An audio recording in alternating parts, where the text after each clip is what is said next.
Hello, my friend. Welcome to the study. I've got a book here today to show you, but it's not actually important, the book itself, but what's inside of it. Les Romans de Chrétien de Troyes. This is the third volume of some works by Chrétien, romances in the old French language. And today we're going to read about Lancelot, le Chevalier de la Charrette. Do you know what a charrette is? Well, here's a clue. It is shortened in modern language to char and is used to mean a vehicle, mode of transportation, a vehicular mode. It's a chariot or a wagon, or in this case it's often translated to the knight of the cart. This edition gives us some introduction, and here we have each section of the text, so we get a bit of the plot summary, as it were, or text summary, according to each section.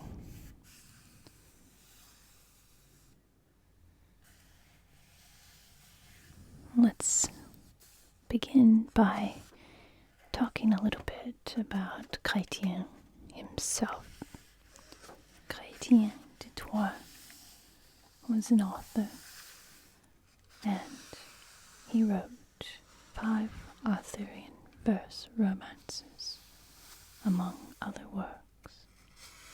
He was a native of the Champagne region, and the only dates we have are that he possibly died between 1185 and 1190. He is indeed the author of our Lancelot ou le Chevalier de la Charrette, which he composed at the request of Marie de Champagne. Marie was the daughter of Louis VII of France and Eleanor d'Aquitaine, who, upon her divorce, married the English King Henry II. Eleanor was herself an avid fan of poetry, and during her time in England commissioned the histories which gave way to many Arthurian romances to be written in the vernacular. Marie, her daughter, from her first marriage, became Marie Champagne, who was Chrétien's patroness. The 12th century witnessed a flowering of literature in the vernacular in France as elsewhere in Europe. In France, there was a move from epic texts, which were decasyllabic assonant laces or strophes, to the octosyllabic couplet of the Romance, a move from the Matière de France or the Charlemagne and epics to the Matière de Bretagne or the Arthurian romances with fantastical elements. This late 12th century poem in Old French is one of the first stories of the Arthurian legend to feature Lancelot as a prominent character.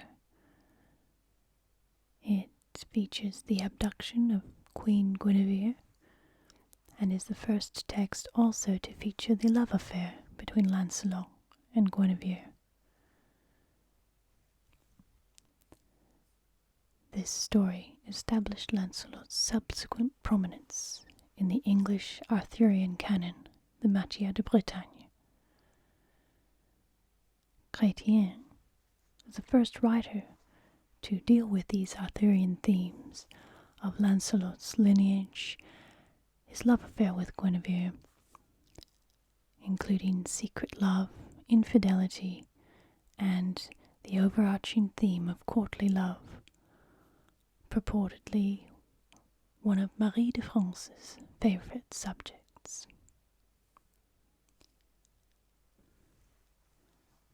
The story talks about Guinevere having been abducted by Prince Maleagant.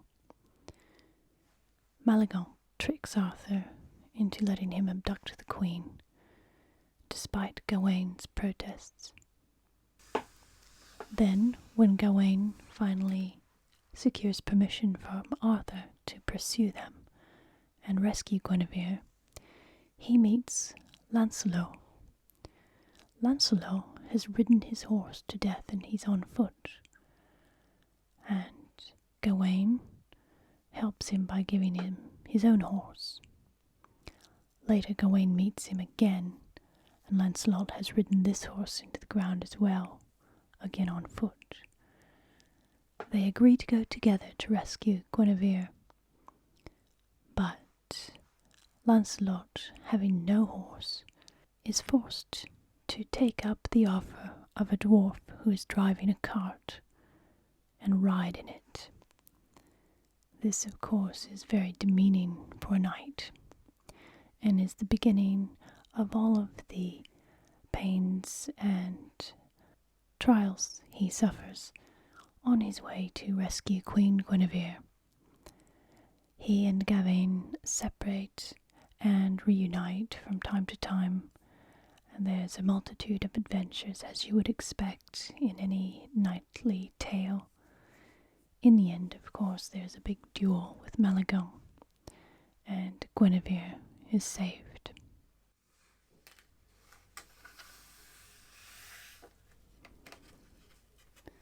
As you can see, here are, in the introduction, is a discussion about what Chrétien's exemplar might have been.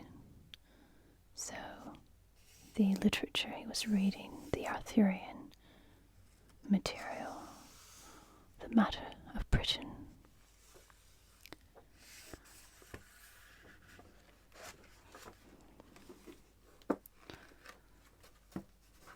We're going to look at a passage from Lancelot here,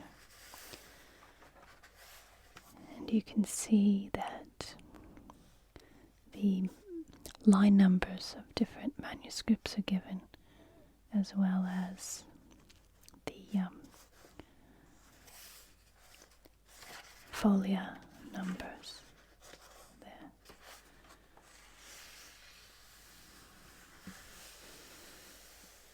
And this is a quick little passage about when Lancelot is reunited with Guinevere.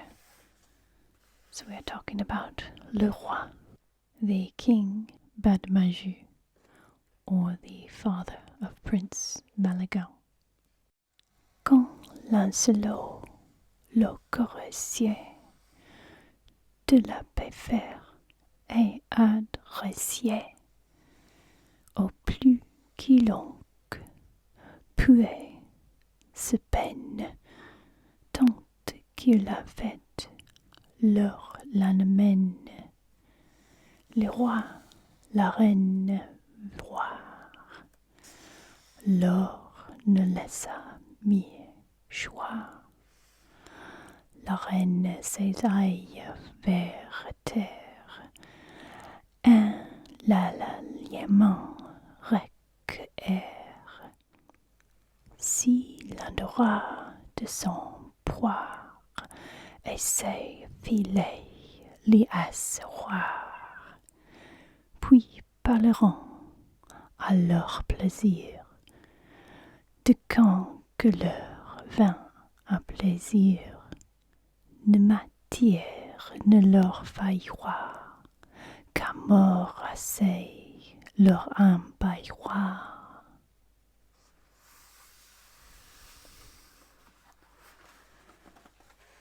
Let's see what this looks like in a manuscript from the Bibliothèque Nationale in Paris.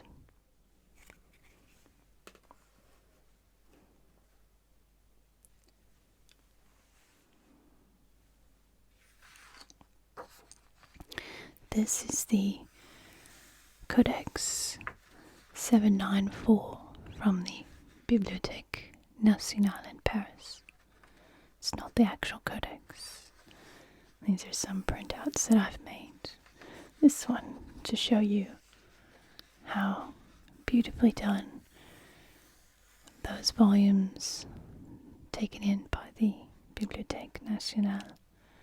We've got a stamp there, an official stamp,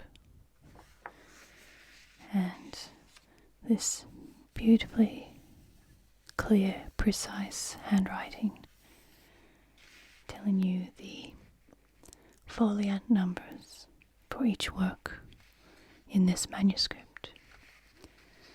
So when these were collated and bound in the 18th and 19th centuries, they had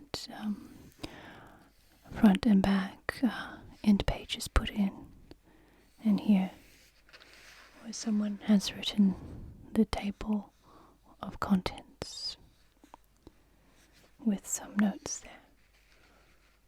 Very,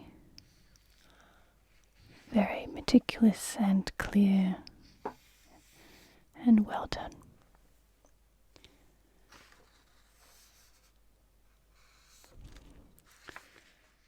And here we see another page from the manuscript with some more notes from the Middle Ages and those that are from the same hand that did the table of contents, as well as librarian. And we have our Bibliothèque Royale stamp that predates the Republic. This manuscript is the Bibliothèque Nationale Française 794. It had different shelf marks throughout history, including Regius 7191.2 and Congé 73. This manuscript is mid-13th century and one of only 2 manuscripts that contain the 5 romances of Chrétien.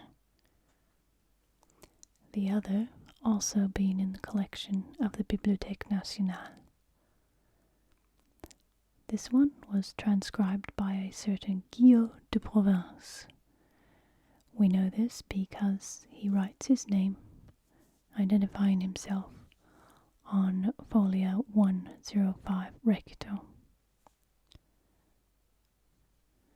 This is a seminal manuscript for the Old French language, and it also contains, in addition to Chrétien's works, the Roman de Troyes, or the Romance of Troy, and the Roman de Bru, 2 other seminal French romances. So I've brought also a page from the manuscript itself. This is Folia, and you can see the same hand here as the person who wrote the table of contents. This is 44 recto, facing 44 Folia, facing page. And our text pins here, so you can see what that looks like in Old French and as it's written. And we have quand Lancelot, le coursier de la Perfière et adressier. And you can see how the first letter of each line has been inked apart from the line, and these are to aid the scribe who was copying this.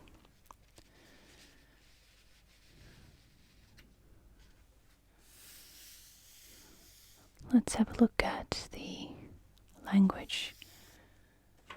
For doing that, I think we'll write it out in French so that we can mark it up.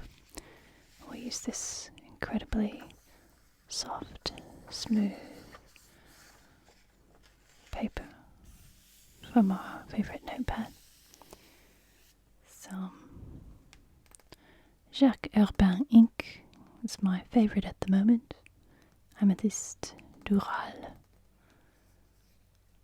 with a wax lid. Makes a nice soft sound. And a nice heavy glass well. You can see a little bit of that amethyst color there. And we'll use a wooden pen with a nib of steel. So you can see that one there. Nice long one. With a fiddle shaped separation there. Yeah. There. Now this Bibliothèque Nationale exemplar we're using is one of 6 surviving manuscripts we have of Lancelot, Chrétien's Lancelot, Chevalier de la Charrette. And it's version C, or manuscript C. And it's widely known to be the best manuscript of those surviving. Number 794, Bibliothèque Nationale. And the scribe's name was Guillaume, who has a very clear, very regular hand. I don't think that I will be able to replicate that, but we'll write out our passage and I'll do the best I can. Put that there.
when Lancelot hears the king's wrath, he puts forth every effort to make peace and to adjust matters.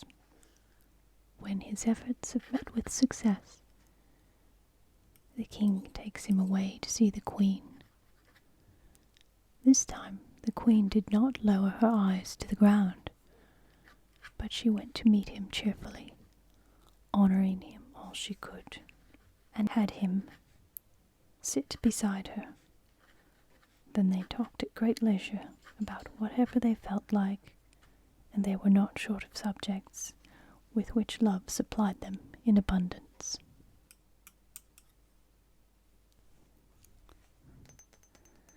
So somewhat less neat than our scribe Guillaume or Guillaume. What can we see here?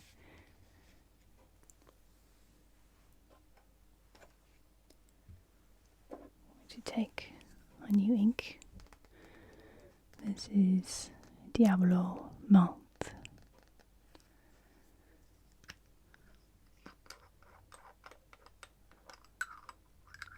And we'll make some marks on our text.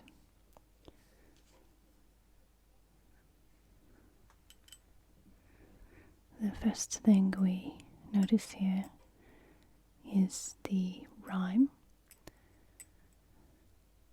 the French Romance style of octosyllabic couplets. Quand Lancelot, le Chrétien de la paix faire et adressier. So we have our couplets there. Chrétien, adressier, peine, mène, and voir, choir, terre, requiert, boire, asseoir, lésir, plaisir, faillot, baillot.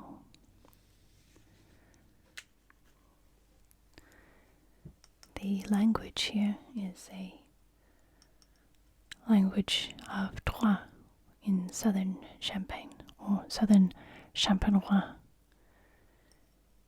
Champagne was the crossroads of Western Europe, of commerce, cultural and political exchange, and would be later even the crossroads of the 100 Years' War, being right between the Holy Roman Empire of the German nation and France.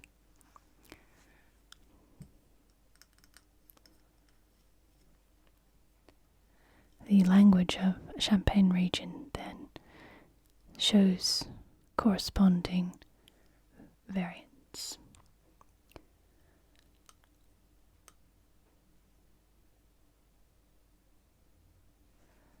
One thing we can see in the text we have, and indeed throughout the Lancelot manuscript and Chrétien's works, is a lack of diphthongation. We can see that with the amour. So instead of amour, it's a very light colour. I might reconsider the Diablo Mount. Amour. With our OU diphthong, we have just the O, amour. We also have this other weird diphthong here, the loisir and plaisir. And the OI doesn't appear so much for loisir, and here our diphthong would be plaisir, plaire, se plaire.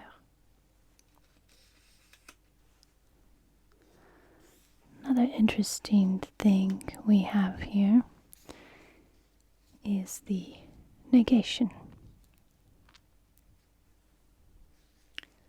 This shows the crossroads aspect of Champagne, the linguistic crossroads of the Champenois.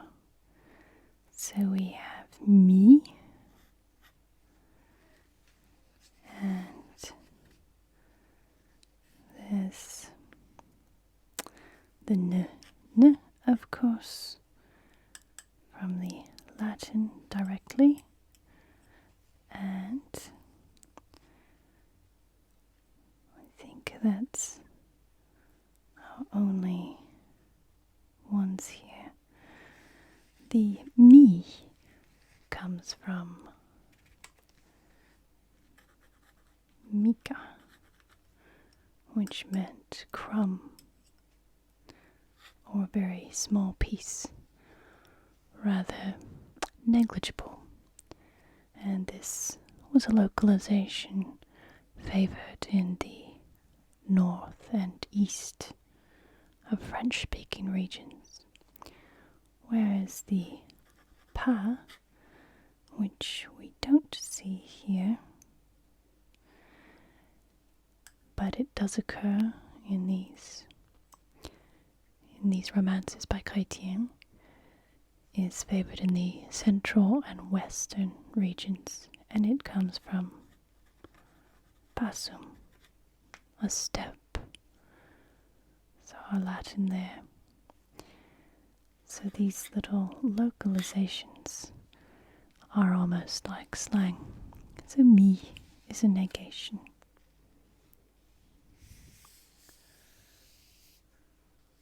We also have this use of si.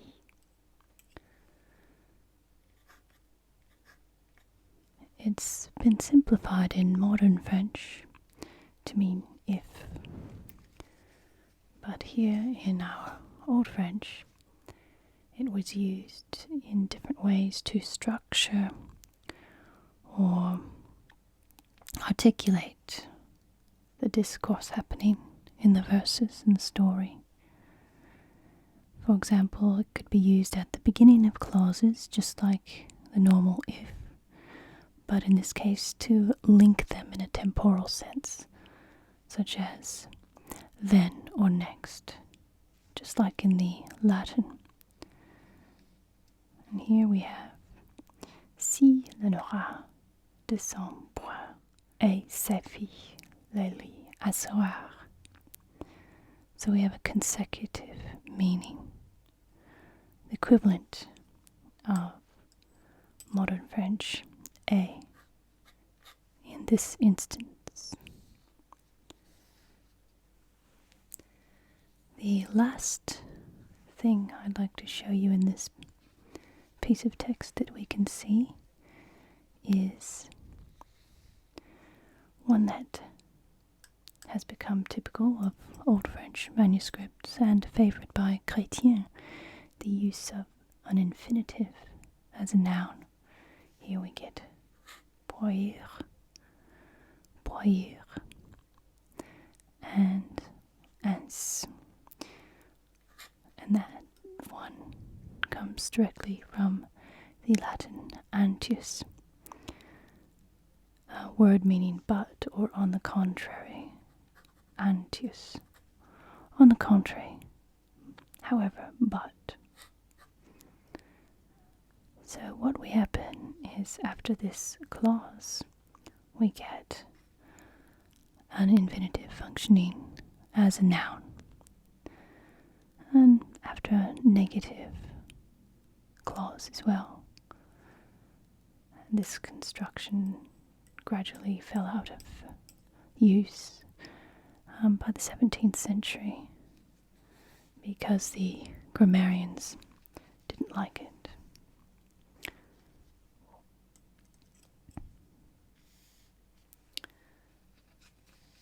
And now I would like to take this opportunity to thank everyone watching. Thank you for watching.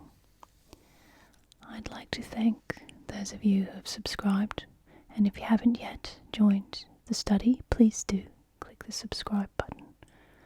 There's always room here in the study, and there's always a place for you for calm, quiet, and inspiration. I would like to give special thanks to our September patrons.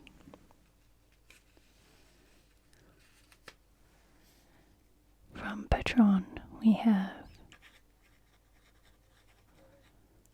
Carmen 1000 and David M. and Pirate Carrie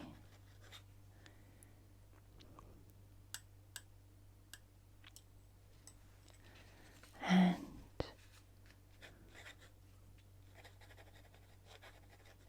Romulus. Thank you for your generous support, and be good to yourself, be kind to others, and as always, be extraordinary.